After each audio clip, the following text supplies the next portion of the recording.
Hello listeners, in this video let's see the book of the Duchess written by Geoffrey Chaucer. The book of the Duchess is also known as the death of Blanche because he writes to remember the death of Blanche of Lancaster, who is the wife of John of John. This poem totally has 1334 lines. This poem is written between the years 1343 to 1400. Chaucer writes this poem for his best friend, who is John of Gaunt, who is the Duke of Lancaster. Duke of Lancaster's wife, who is the John of Gaunt, has died. She died in the year 1368, probably due to plague. It was at her age of 26. His friend John of Gaunt mourned for her for the rest of his life, even though he could remarry. This book of Duchess is thought to have been composed on the second anniversary of her death. After reading this poem, John of Gaunt, he appreciated Chaucer and he rewarded Chaucer with a grant of £10 a year for his life. This poem is written in Middle English and it belongs to the literary genre known as the High Medieval Dream Vision. Let's see the plot summary of the poem. At the beginning of the poem, the poet is experiencing sleepless nights. He could not explain his sickness for around 8 years. He lies on his bed and he reads a book. The book that he reads is a collection of old stories and the book tells about the stories of Ceyx and Alcyone. Ceyx and Alcyone are the Greek mythological figures. And the book tells about the story of Ceyx, who lost his life at sea, and Alcyone, who is a wife of Ceyx. She is mourning due to his absence. Alcyone, for a long period, she is worried about her husband's return. She prays to a goddess named Juno. Juno is the queen of the gods in Greek mythology. So she asks Juno to send her a dream vision about her husband.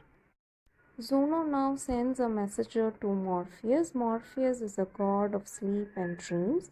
So Morpheus sends a messenger to bring the body of Ceyx with a message to Alcyone. Now a messenger has obeyed the order of Morpheus and Juno. Morpheus in return comes to Ceyx and tells her that her husband is dead. And he also conveys that he has instructed Alcyone to bury him and not to worry for his death.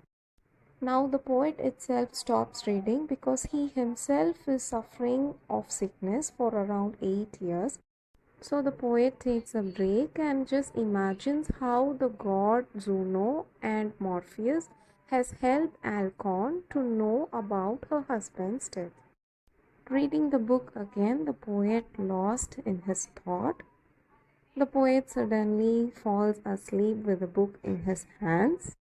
The poet states that his dream is so full of wonder that no man can interpret it correctly, and so he relies and believes in his dream.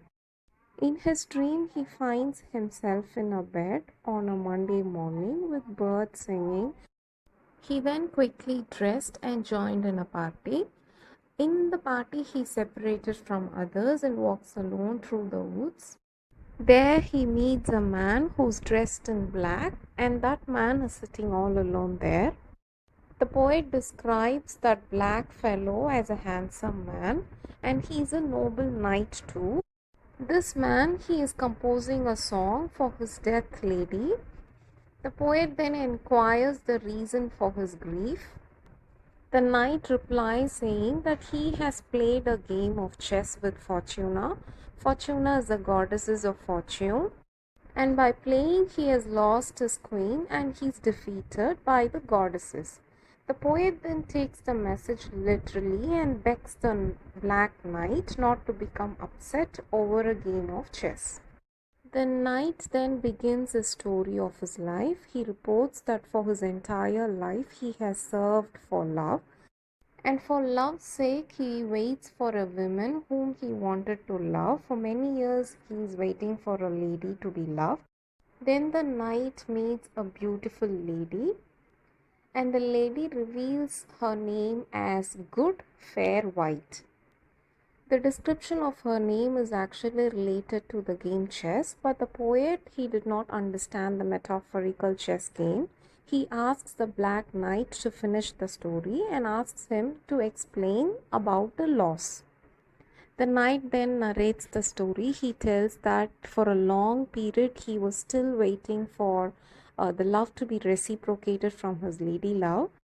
And after her acceptance of love proposal, for many years they lived in harmony with each other. Still, the poet did not understand about the whereabouts of White, so he wanted to get clarified about White. The knight finally he says that the White is dead, that is, the lady is dead. The poet now wakes up from his sleep and he is still having his book in his hand. Now the poet realizes and decides that his dream is so wonderful and that he has to set it as a rhyme. Meaning he says that he wanted to write it down whatever he has seen in his dream. Hope this video is useful to you. If you have any suggestions of topic to be discussed, write it down on the comment box. Thank you.